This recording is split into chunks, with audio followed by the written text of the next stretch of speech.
श्री कृष्णा हरे हरे मित्रों, आप सब कुशल मंगल से होंगे। हम भी ठीक ठाक हैं। तो मित्रों, हम जो आपको ऋषि सानिध्य के बारे में जो भी कथा सुना रहे थे, उसका आज 5वां पार्ट से हम शुरू करेंगे। तो मित्रों, उम्मीद करते हैं कि आप अगर नए हैं हमारे YouTube चैनल पर तो आप प्लीज़ सब्सक्राइब करें और बेल आइकन को दबाना ना भूलें। तो मित्रों, हम उम्मीद करते हैं कि आप ध्यानपूर्वक सुन भी रहे होंगे, चिंतन भी कर रहे होंगे, मनन भी कर रहे होंगे। तो मित्रों, आगे के लिए आपको नोटिफिकेशन मिलती रहेगी, आपको नई नई अपडेट जानकारी मिलती रहेगी। इसलिए आप कृपया करके सब्सक्राइब करें, बेल आइकन को दबाना ना भूलें। तो इस साथ हम आगे को बढ़ते हुए आपको कथा बताते हैं। अब वीडियो अच्छी लगती है तो आगे को हम अच्छे जानकारी आप पहुंचाने का प्रयत्न करेंगे, जन जन तक पहुंचाने का प्रयत्न करेंगे। तो आगे को बढ़ते हैं। आज का हमारा अध्याय होता है 5वां पाठ, चित्त का संशोधन और परिमार्जन।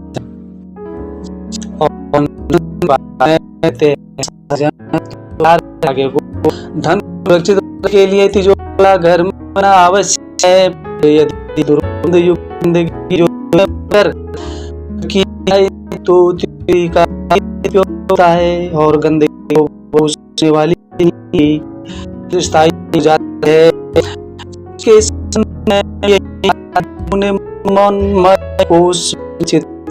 भाग इसलिए लिया है कि के द्वारा सुरक्षित और चिरस्थायी रखा जा सके। आज हमारे चित्त दुर्दशा में है। इनमें आदतें, नीच विचारधाराएं, सड़ी गली परंपराएं, तुच्छ कामनाएं भरी पड़ी होती हैं, जिनका संशोधन और परिमार्जन आवश्यक है। तो मित्रों, संत कहते हैं हमारे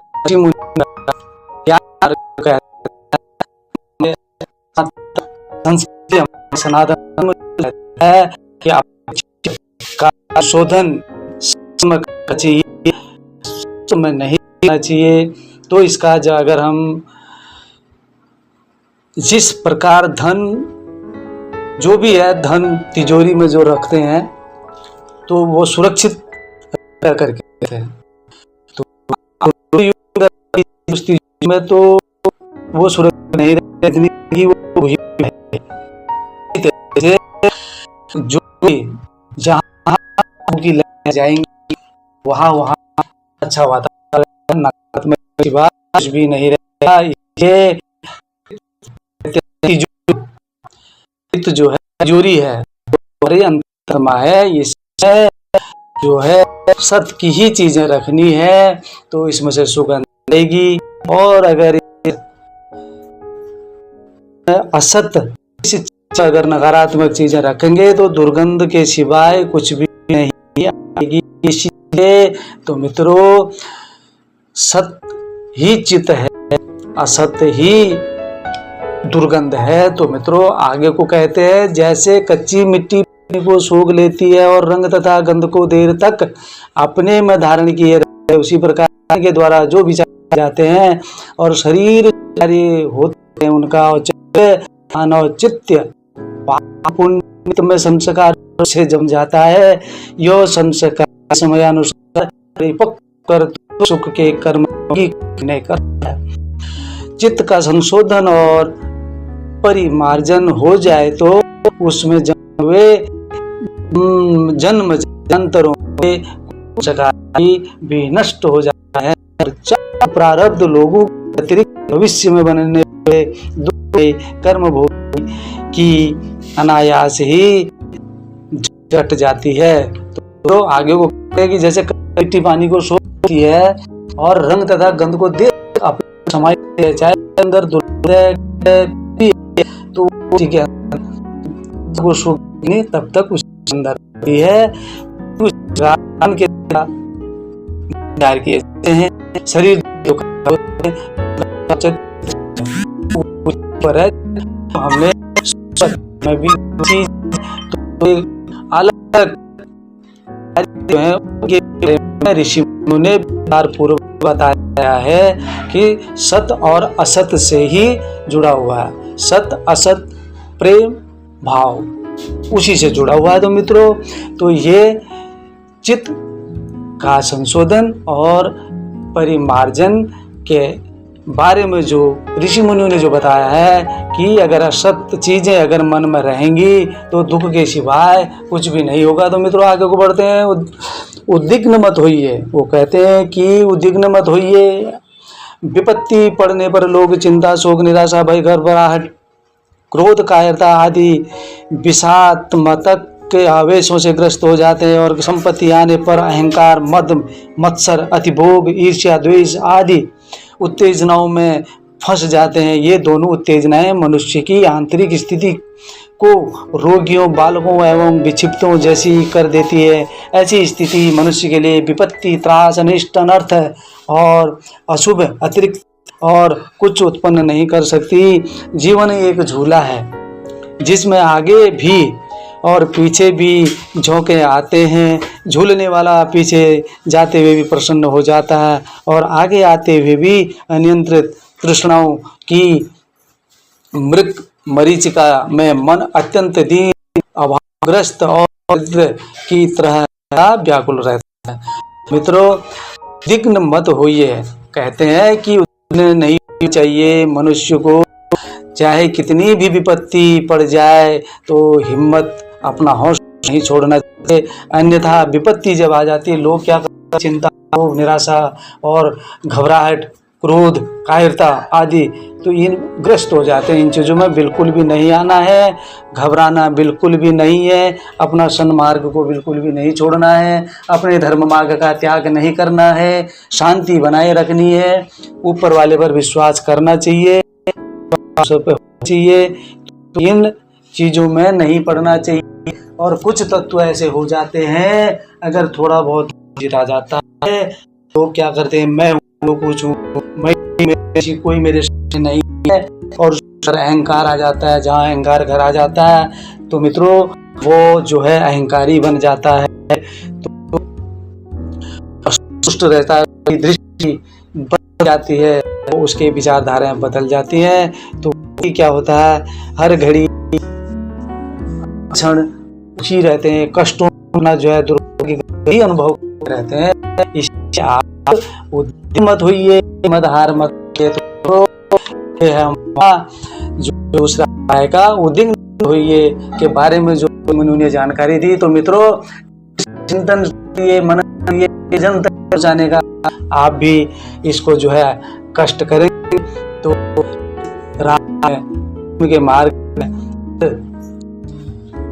जन जन का कर्तव्य बनता है कि अब आगे बढ़ते हैं। हम कठिनाई का सामना करने को तैयार होकर, चाहे कितनी भी जीवन में कठिनाइयां आ जाएं, उनका सामना करके हमेशा तैयार रहो। तो मित्र, आगे को बढ़ते हैं। कोई अपनी गुप्त के परिणाम उस तक नहीं जगता कि किसी कठिन प्रश्न के या भारी में उसे न हो जाए। मनुष्य बहुधा अधेड़ होने पर भी अपनी पूर्ण शक्ति को न पाते। जब तक किसी बड़ी आपत्ति, हानि या शोक की परीक्षा नहीं हो जाती, तब तक वे यह नहीं बता सकते कि वे कितनी बड़ी कठिनाई का सामना कर सकते हैं और किसी आपत्ति के आने पर वे कितनी वीरता दिखा सकते हैं। तो कहते हैं कि कठिनाई का सामना करने को तैयार रहो। मित्रों, हर हमेशा घबराना बिल्कुल चाहिए, चाहे उसके अंदर कितनी शक्ति है, मनुष्य को कुछ भी नहीं पता है मित्रों। और वही जान सकता है जो मार्ग में चलता है, प्रभु पर अटल विश्वास करता है, उसी पता है कि मेरे अंदर कितनी शक्ति है। अगर आप अच्छा करो, मन में अच्छा सोचो, अच्छा मार्ग दिखाओ, प्रभु का स्मरण करो, प्रभु का बनाते चलोगे, तो वह वाला सरस्वती विराज, उसको ऑटोमेटिक उसका शरीर इतना हल्का रहेगा जैसे फूल खिला हुआ होता है। उसके शरीर में, उसके मुख में तेज। तो मित्रों, जो ऐसी शक्ति है जैसे आत्मा को नहीं पकड़ो तो अपने बल को भी नहीं पकड़ सकते। तो आगे को हम, यदि तुम अपने ऊपर जिम्मेदारी लेना नहीं चाहते, तुम काम की पसंद करते हो तो स्वतंत्र व्यापार की कठिनाई और जिम्मेदारियों को किसी दूसरे के ऊपर डालना चाहते हो, तुम भले ही गुलामी करते हो, परंतु तुम अपनी शक्ति से यथासंभव अधिक काम लेना चाहते हो और तुम्हारा उद्देश्य अपनी योग्यता की अधिक वृद्धि है, तो तुम समय तक अपने उद्देश्य की अच्छी पूर्ति नहीं कर सकते, जबकि तुम किसी दूसरे के मार्ग पर चलते रहोगे और सब काम उसी के विचारों के अनुसार करते रहोगे।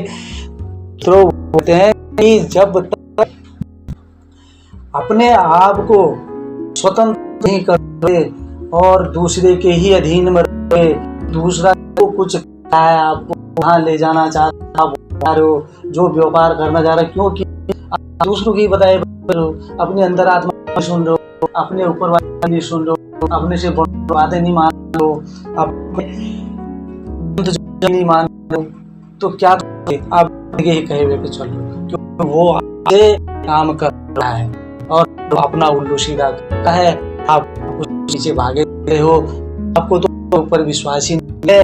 तो वही सज्जन कहते हैं, हे पति, हे मेरे भक्त, अपने ऊपर विश्वास करो, प्रभु विश्वास करो, आप अपना सम्मान, आप जो है मार्ग में चलते हुए और सब काम उसी अपने पर भरोसा रखे तो भरोसा करो मत। प्रत्येक मनुष्य कानों कुछ न कुछ हो गया और आत्मविश्वास इस योग्य होता है। मित्रों, संत पूजन महान तपस्वी कहते हैं, ज्ञानी हैं कि अपने भरोसा कर रहे प्राणी क्यों रहा है, अपने कर्मों से बिल्कुल भी नहीं डरना चाहिए, अपने पर विश्वास होना चाहिए। प्रत्येक मनुष्य को नए कामों को करने की जिज्ञासा होनी चाहिए, कुछ उसके अंदर योग्यता होती है और उसका आत्मविश्वास बढ़ाने से आत्मविश्वास बढ़ेगा और उसकी योग्यता का विकास होगा। तो मित्रों, हमने आपको ये जो है कठिनाई का सामना करने को तैयार रहो का अध्याय था हमारा आज। तो संतों की मुख्य बिंदु से, उनके बल ज्ञान से इस अध्याय के हमने भी आपको इनके जो है